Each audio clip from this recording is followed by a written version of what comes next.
എതിർക്കുകയാണ്. ഒരു സംസ്ഥാനത്തിന്റെ സാമ്പത്തിക സ്ഥിതി വരച്ചു കാണിക്കേണ്ട, അതുപോലെ തന്നെ വരും വർഷങ്ങളിൽ നടക്കുന്ന വികസനത്തിന് അടിസ്ഥാനമാവേണ്ട ഒരു ബഡ്ജറ്റ് യാഥാർത്ഥ്യ ബോധമില്ലാതെ പോയി എന്നുള്ള ശക്തമായ വിമർശനം ഇവിടെ നിലനിൽക്കുകയാണ് സർ.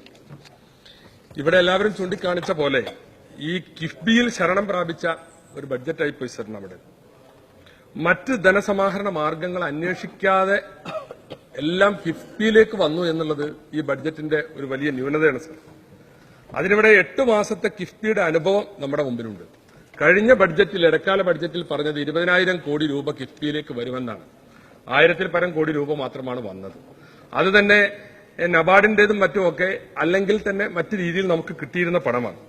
അപ്പൊ ഇനിയുള്ള മാസങ്ങളിൽ പെട്ടെന്ന് കോടികൾ കിഫ്ബിയിൽ ഒഴുകിയെത്തുമെന്ന് പറയുന്നത് സർ, അത് എത്ര നിരർത്ഥകമാണ്. പിന്നെ മറ്റൊരു ആശയപരമായൊരു ചോദ്യം എനിക്ക് നിങ്ങളുടെ മുമ്പിൽ വെക്കാനുള്ളത്, ഈ കിഫ്ബിയാണോ ഇടതുപക്ഷ ബദൽ? ഇന്ത്യയിൽ തന്നെ ഇടതുപക്ഷത്തിന് ഇന്ന് ബദലായ ഒരു ബഡ്ജറ്റ് ചൂണ്ടിക്കാണിക്കാനുള്ളത് കേരളത്തിലാണ്, വേറെ എവിടെ ഇല്ല. ബംഗാളിൽ നിന്ന് കാണിക്കാനില്ല. അത് ആ ഇടതുപക്ഷ ബദൽ ഈ കിഫ്ബി ബഡ്ജറ്റാണ് എന്ന് പറയാൻ യഥാർത്ഥ ഇടതുപക്ഷവാദികൾ തയ്യാറാകുമെന്ന് എനിക്ക് തോന്നുന്നില്ല സാർ. പിന്നെ താത്വികമായി ഇതിനൊരു വിമർശനം വന്നിട്ടുള്ളത്, ഈ റവന്യൂ എക്സ്പെൻഡിച്ചർ, റവന്യൂ കമ്മി നമ്മുടെ ബഡ്ജറ്റുകളിൽ കൂടി വരികയാണ്. ഇവിടെയും അത് തന്നെയാണ് ചെയ്യുന്നത്. കിഫ്ബിയിലൂടെ സമാഹരിക്കുന്ന കടമെടുക്കുന്ന പണം കൊണ്ട് മൂലധന ചെലവുകൾ മാത്രമല്ല റവന്യൂ ചെലവുകൾക്കും ഇത് വിനിയോഗിക്കുന്നതുകൊണ്ട് നമ്മുടെ റവന്യൂ കമ്മി കൂടുകയാണ് സാർ. ഇവിടെ ധനമന്ത്രി ഇതിന്റെ പേരിൽ പഴി കേൾക്കേണ്ടി വരും ഭാവിയിൽ എന്ന കാര്യം ഒരു നിരീക്ഷണത്തോടുകൂടി ഞാൻ പറയട്ടെ, ഇതിന്റെ പേരിൽ പഴി കേൾക്കേണ്ടി വരും സാർ. മുമ്പ് നിങ്ങൾ മണൽ വിറ്റ് വികസനം ഉണ്ടാക്കി, ഡാമിൽ അടിഞ്ഞുകൂടുന്ന മണലെല്ലാം എടുത്താൽ വലിയ വികസനം ഉണ്ടാവുമെന്ന് പറഞ്ഞു സാർ. അത് നമ്മൾ കണ്ടില്ല. ഇസ്ലാമിക് ബാങ്ക് ഉണ്ടാക്കിയിട്ട് വികസനം ഉണ്ടാക്കുമെന്ന് പറഞ്ഞു, അതുണ്ടായില്ല. അതിന്റെ ഒരു 3ാം പട്ടികയായി ഈ കിഫ്ബി മാറുകയാണ്.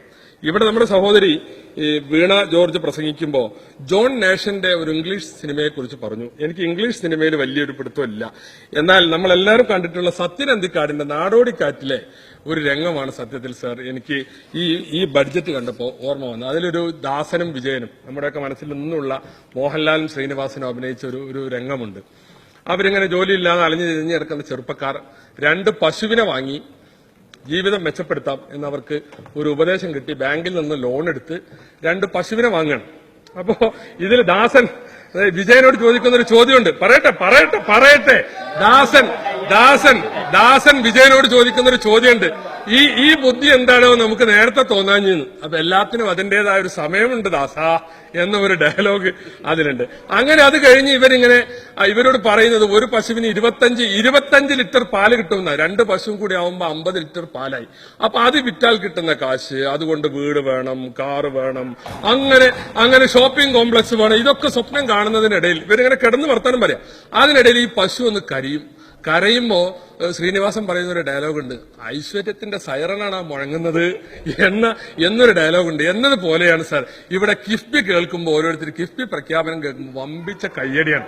അവരൊക്കെ പറയുന്നത് ഇത് 8 മിനിറ്റേ ഉള്ളൂ, ഇത് ഐശ്വര്യത്തിന്റെ സൈറനാണെന്നാണ്. അങ്ങനെ ആ സിനിമയിൽ തന്നെ തൊട്ടടുത്ത ദിവസം കറവക്കാരൻ വന്ന് മുട്ടിക്കറന്നാലും പറയട്ടെ, പ്ലീസ് അദ്ദേഹം പറയട്ടെ. അതെ, അല്ല, മണ്ണാർക്കാട് കേരളത്തിലാണ്, തമിഴ്നാട്ടിലല്ല. മണ്ണാർക്കാട് കേരളത്തിലാണ്, തമിഴ്നാട് കുറച്ചും കൂടി പോണം സാർ. പ്ലീസ് ഇത് പറയട്ടെ സാർ. എനിക്ക് സമയം തരണം സാർ, എനിക്ക് സമയം തരണം സാർ. അപ്പോ അങ്ങനെ അടുത്ത ദിവസം കറവക്കാരൻ വന്ന് മുട്ടിക്കറന്നാലും 2 ലിറ്റർ പാല് തികയില്ല. അണുകിട വ്യത്യാസമില്ലാതെ ഓർമ്മിച്ചിരിക്കുന്നു. അല്ല, പറയട്ടെ. ഞാൻ ഇന്നലെ ഒന്നുകൂടി കണ്ടു സാർ. എനിക്ക് ഓർമ്മയായപ്പോ ഇന്നലെ നെറ്റിൽ ഞാൻ ഒന്നുകൂടി കണ്ടു, ഒന്ന് ഉറപ്പിക്കാൻ വേണ്ടിട്ട് ഒന്നുകൂടി കണ്ടു. അല്ല, അത്രയേറെ സിനിമയാണല്ലോ.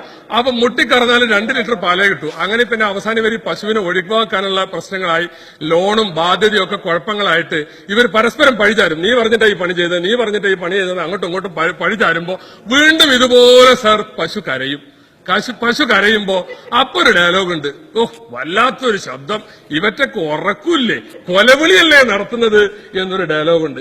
എന്നതുപോലെ നാളെ കിഫ്ബി കേട്ടാൽ നിങ്ങൾ ഓടി ഒളിക്കും എന്ന് ഞാനിവിടെ അനുഭവങ്ങളുടെ പശ്ചാത്തലത്തിൽ പറയാൻ ആഗ്രഹിക്കുകയാണ് സാർ. അതാണ് പറയട്ടെ. പിന്നെ മണ്ണാർക്കാട് മണ്ണാർക്കാട് കേരളത്തിൽപ്പെട്ടതാണ്. അവിടുന്ന് കുറച്ചുകൂടി അങ്ങോട്ട് പോയാലാ തമിഴ്നാട് കേട്ടോ.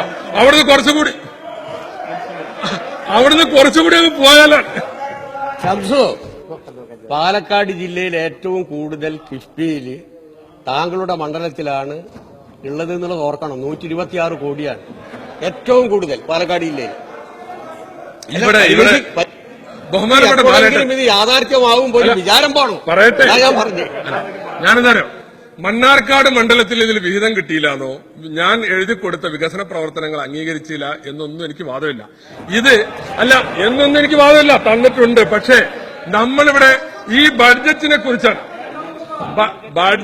കുറിച്ചാണ് നമ്മളിവിടെ ചർച്ച ചെയ്യുന്നത്. അതിപ്പോ ഇവിടെ നിങ്ങളെല്ലാരും അങ്ങനെയൊക്കെ പറയില്ലേ. കാരണം വീണ ജോർജ് സംസാരിക്കുമ്പോഴും പറഞ്ഞു കിഫ്ബിയിലെ പദ്ധതികൾ വേണ്ടെന്ന് UDF പ്രഖ്യാപിക്കണത്. എന്തൊരു വർത്താനം! ഞങ്ങൾ ഓടലയ്ക്ക് വന്നതൊന്നുമല്ല. ഞങ്ങൾ ജനങ്ങൾ തെരഞ്ഞെടുത്തിട്ട് ഇവിടെ വന്നവരാണ്. വേറെ ഒന്നും ഓർക്കേണ്ടതുണ്ട്. ഞാൻ ഓർക്കുന്നു, ഇവിടെ കീറി വലിച്ചെറിഞ്ഞൊരു ബഡ്ജറ്റ് ഉണ്ടായിരുന്നു വർഷങ്ങൾക്ക് മുമ്പ്, 2-3 കൊല്ലം മുമ്പ്. ആ ബഡ്ജറ്റ് കീറി വലിച്ചെറിഞ്ഞ ഇവിടുത്തെ ജനപ്രതിനിധികൾ അതിന്റെ ഉദ്ഘാടന ചടങ്ങിലും അതിന്റെ കല്ലിടൽ ചടങ്ങിലും ഒക്കെ അധ്യക്ഷം വഹിച്ചിട്ടുണ്ട് എന്റെ സഹപ്രവർത്തകരായിട്ടുള്ള പ്രതിപക്ഷ MLA-മാർ കഴിഞ്ഞ ഭരണത്തിൽ. അപ്പൊ അതൊക്കെ ഇവിടെ നടന്നതാണ്. ഞങ്ങൾ ഇതിനെക്കുറിച്ച് പറയുന്നത് ഇതിന്റെ ഈ ഒരു വിഷയമാണ്. ഇവിടെ ഞാൻ അതിന് ചില ഉദാഹരണങ്ങൾ ചൂണ്ടിക്കാണിച്ചു. ഈ ഇസ്ലാമിക് ബാങ്കും അതുപോലെ തന്നെ മണല് വിൽക്കുന്ന കാര്യവും ഒക്കെ ഞാൻ ചൂണ്ടിക്കാണിച്ചു സാർ. ഇവിടെ നീ അതൊന്നും പറയലേ, അതിനൊക്കെ സമയം തന്നെ പറയാം. പിന്നെ വേറൊരു കാര്യം, രണ്ടാമതൊരു സംഗതി, ഞാൻ പശുവിനെ കുറിച്ച് പറഞ്ഞ പോലെ തന്നെ രണ്ടാമതൊരു സംഗതി സർ ചിട്ടിയാണ്. ചിട്ടി ആരാ പണം കൊടുക്കേണ്ടത്? വിദേശ മലയാളികൾ. എന്താ സ്ഥിതി എന്നറിയോ? നിത്താക്കത്ത് ഓരോ മേഖലയിലും ഗൾഫ് നാടുകളിൽ സ്വദേശവൽക്കരണമാണ്. അവരെ കണ്ടിട്ടാണ് നമ്മൾ 12,000 രൂപ പ്രതീക്ഷിക്കുന്നത്. മലയോര ഹൈവേയുടെ ഭംഗി ഇവിടെ പറഞ്ഞു, തീരദേശ ഹൈവേയുടെ ഭംഗി ഇവിടെ പറഞ്ഞു. ഞങ്ങൾ അതിനെതിരല്ല, ഹൈവേകളൊക്കെ വരണം. പക്ഷെ അതിന് നിങ്ങൾ വെച്ചിട്ടുള്ള എന്റെ സമയം കഴിഞ്ഞു. അതിന് നിങ്ങൾ വെച്ചിട്ടുള്ള പണം, വിഭവ സമാഹരണം എന്താണ്? ഈ 12,000 കോടി കിട്ടുമെന്ന്. സർ, ഈ ബഡ്ജറ്റിലെ 37,000 കോടിയും ഇങ്ങനെ സാങ്കല്പികമാണ്. ഈ 37,000 കോടി കൊണ്ടാണ് നമ്മൾ വികസനം നടത്താൻ പോകുന്നത്. അതുകൊണ്ടാണ് ഞാൻ പറയുന്നത് ഇതൊരു ഉട്ടോപ്യൻ ബഡ്ജറ്റാണ് സാർ. ഇതൊരു ഉട്ടോപ്യൻ ബഡ്ജറ്റാണ് എന്ന് പറയേണ്ടി വരും. പിന്നെ പുതിയ നികുതി നിർദ്ദേശങ്ങളില്ല. ഈ സമയത്ത് വന്ന ഇന്ത്യയിലെ എല്ലാ ബഡ്ജറ്റുകളിലും നിർദ്ദേശമില്ല. എന്താ കാരണം? GST വരാൻ പോവാണ്. GST വന്നാൽ വലിയ ഗുണമുള്ളൊരു സംസ്ഥാനം നമ്മൾ. 25% നികുതി വർധനമുണ്ടാവും.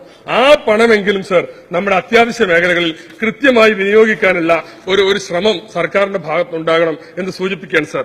ഇവിടെ വിലവർധനവിനെ കുറിച്ച് എല്ലാവരും പറഞ്ഞു. അത് പറയുമ്പോഴൊക്കെ തോമസ് മാഷും പഴയ റേഷൻ കാർഡും പറഞ്ഞ് നിങ്ങൾ സമയം കളയരുത്. കാരണം ഇനിയുള്ള 4 കൊല്ലം നിങ്ങളാ ഭരിക്കേണ്ടത്. അതിന്റെ ഇടയിലൊന്നും ഞങ്ങളാരും ഭരണം മാറാൻ പോകുന്നില്ല.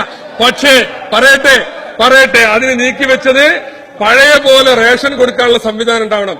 2 ലക്ഷം മെട്രിക് ടൺ അരിയുടെ കുറവുണ്ടെങ്കിൽ അത് സബ്സിഡി കൊടുത്ത് ഈ രാജ്യത്തെ പാവങ്ങൾക്ക് കൊടുക്കാൻ സംവിധാനം ഉണ്ടാകണം. അതിനെക്കുറിച്ച് ഈ ബഡ്ജറ്റ് നിശബ്ദമാണ് സർ. 100 കോടി രൂപ വളരെ അപര്യാപ്തമാണ്. വരൾച്ചയെക്കുറിച്ച് ഇവിടെ ചർച്ച ഉണ്ടായി. നിങ്ങൾക്ക് ആർക്കെങ്കിലും അഭിപ്രായം ഉണ്ടോ?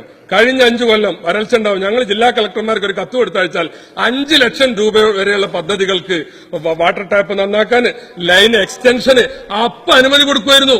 ഇപ്പോഴും ഞങ്ങൾ ജില്ലാ കളക്ടർമാരെ വിളിക്കുന്നുണ്ട്. ആർക്കും ഒന്നിനും ഫണ്ടില്ല. ഒരു ജില്ലക്ക് 1 കോടിയും 50 ലക്ഷവും കൊടുത്താൽ സർ എന്താണ് ചെയ്യാൻ കഴിയുക? അപ്പൊ അതുകൊണ്ട് തന്നെ അതിനൊക്കെ ഒരു യാഥാർത്ഥ്യ ബോധത്തോടുകൂടി നിങ്ങൾ അതിനെ കാണണം. ഇവിടെ ഈ ബഡ്ജറ്റിലുള്ള എല്ലാ ഇതുപോലുള്ള പരാമർശങ്ങൾ ഞങ്ങൾക്കിപ്പോ ഗവൺമെന്റുകൾ തുടർച്ചയാണ്. കഴിഞ്ഞ 5 കൊല്ലക്കാലം ഈ സംസ്ഥാനത്തിന്റെ ചരിത്രത്തിലെ ഏറ്റവും വലിയ വികസനത്തിന് ബഹുമാനപ്പെട്ട ഉമ്മൻചാണ്ടി സാർ നേതൃത്വം കൊടുത്തു. നിങ്ങൾക്ക് പോലും പറയാൻ കഴിയില്ല. ഈ അടിസ്ഥാന സൗകര്യ വികസനത്തിന്റെയും നമ്മുടെ സംസ്ഥാനത്തിന്റെ സ്വപ്ന പദ്ധതികളുടെയും കാര്യത്തിൽ കഴിഞ്ഞ 5 കൊല്ലം കേരളത്തിന്റെ സുവർണകാലമാണ്. അതിനുശേഷം വരുന്ന ഒരു ഗവൺമെന്റ് ആ ഗവൺമെന്റ് ഈ വികസന രംഗത്ത് ഇന്നൊരു മുരടിപ്പുണ്ടാക്കരുത്, ഒരു മാന്ദ്യമുണ്ടാക്കരുത്. അതിനനുസരിച്ചുള്ള ബഡ്ജറ്റ് ഉണ്ടാവണം സർ. മറ്റ് ധനാഗമ മാർഗങ്ങളെ, നികുതിയേതര വരുമാന മാർഗങ്ങൾ നമുക്ക് ഉണ്ടാക്കാമായിരുന്നു. അതിനെക്കുറിച്ചൊന്നും ചിന്തിക്കാതെ എല്ലാം കിഫ്ബിയിൽ കെട്ടിയിട്ടു എന്ന ആക്ഷേപമാണ് ഞാൻ ഇവിടെ ഉന്നയിക്കുന്നത്. ഏതായിരുന്നാലും അടുത്ത വർഷവും ബഡ്ജറ്റിന്റെ ചർച്ച ഉണ്ടാവും. നിങ്ങളൊക്കെ അവിടെ ഉണ്ടാവും, ഞങ്ങൾ ഇവിടെ ഉണ്ടാവും. അപ്പൊ ബാക്കി കാര്യങ്ങൾ പറയാം. നിങ്ങൾ പഴി കേൾക്കേണ്ടി വരുമെന്ന കാര്യത്തിൽ തർക്കമില്ല എന്ന് പറഞ്ഞുകൊണ്ട് ഇവിടെ മണ്ഡലത്തിലെ ചില കാര്യങ്ങൾ ചൂണ്ടിക്കാണിക്കാനുണ്ടായിരുന്നു. ഞാൻ ചില കുടിവെള്ള പദ്ധതികൾക്കും മറ്റും പണം ആവശ്യപ്പെട്ടിരുന്നു. പിന്നെ ചൂണ്ടിക്കാണിക്കാം. അതുകൂടി പരിഗണിക്കണമെന്ന് സൂചിപ്പിച്ചുകൊണ്ട് സാർ ഈ താത്വികമായി ഈ ബഡ്ജറ്റ് ഇത് കേരളത്തിലെ ജനങ്ങൾക്ക് ഗുണം ചെയ്യുന്ന ഒന്നല്ല, കേവലം സാങ്കല്പികമായി പോയി സ്വപ്നലോകത്തുള്ളതായി പോയി എന്ന ആക്ഷേപം ഉന്നയിച്ചുകൊണ്ട് ഞാൻ എന്റെ വാക്കുകൾ ഉപസംഹരിക്കുന്നു.